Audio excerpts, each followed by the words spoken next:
द्विघात बहुपद के शून्यक कैसे ज्ञात करें आसानी से। देखिए प्रश्न है 3x² - x - 4, इसका शून्यक ज्ञात करना है। ओके सर, देखिए सबसे पहले जो दिया है उसको लिख लेते हैं 3x² - x - 4। अब हमें शून्य मानना पड़ेगा, जीरो मानना पड़ेगा, क्योंकि शून्यक ज्ञात करने बोला है। This implies that 3x² - x - 4 बराबर में 0। अब सर जी बताइए क्या करना है।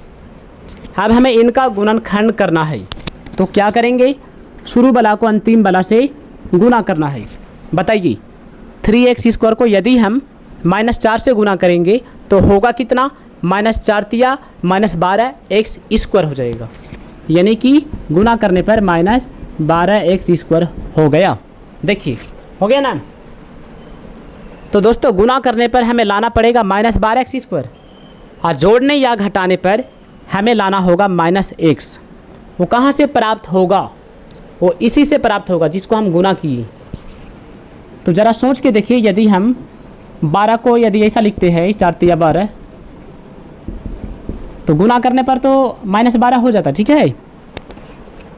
अब यदि हम इसको जोड़ के देखते हैं, यानी -4x + 3x, तो बताइए घटेगा ना जुड़ेगा, बताइए घटेगा, क्योंकि एक माइनस है और एक प्लस है। जब भी दोस्तों एक माइनस और एक प्लस रहे, या प्लस या माइनस रही, तब उसको घटाया जाता है। घटाने पर कितना होगा, x होगा।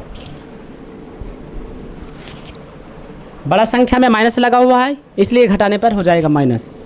आया, घटाने या जोड़ने पर हमें लाना पड़ेगा -x, और इसी को यदि हम गुना कर देंगे तो लाना पड़ेगा कितना, -12x²। तो दोनों आ गया, मतलब सही है। तो देखिए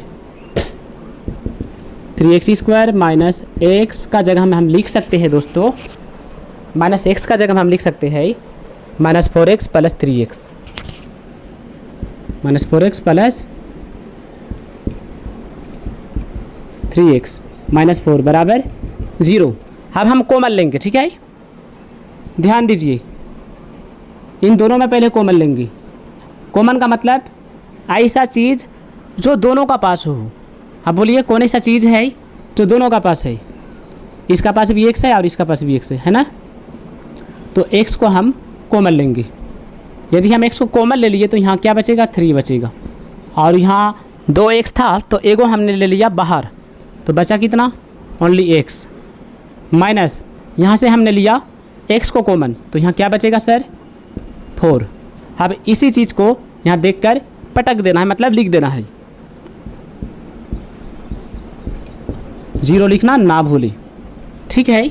अब देखिए ठीक है, तो यहाँ भी 3x - 4 और यहाँ भी 3x - 4, यदि दोनों सेम हो जाए तो 1 लगाएंगे, 1 अभी क्या है, प्लस है, तो यहाँ भी हो जाएगा प्लस, ठीक है। अब देखिए सर, एक बार शुरू वाला और एक बार बीच वाला लिखना है। क्या है, शुरू में x है और बीच में क्या है, +1 है। अब देखिए दोनों डब्बा में से किसी एक डब्बा को लिख दीजिए, आपका हो जाएगा। या तो इसको लिख दीजिए या तो इसको लिख दीजिए। चलो 3x - 4 बराबर 0, 0 को साथ में लेके जाना है। अब क्या होगा, अब इसका बराबर 0 करना है और इसके बराबर भी 0 करना है। x + 1 बराबर हो जाएगा 0 और 3x - 4 बराबर भी हो जाएगा 0। तो यहाँ x + 1 बराबर 0, तो x बराबर क्या होगा, x बराबर -1, 3x - 4 बराबर 0, तो 3x बराबर क्या होगा, 4, तो x बराबर 4/3 हो जाएगा। अतः इसके शून्यक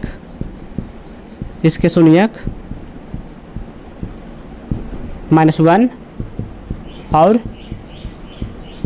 4/3 है। हो गया दोस्तों आंसर।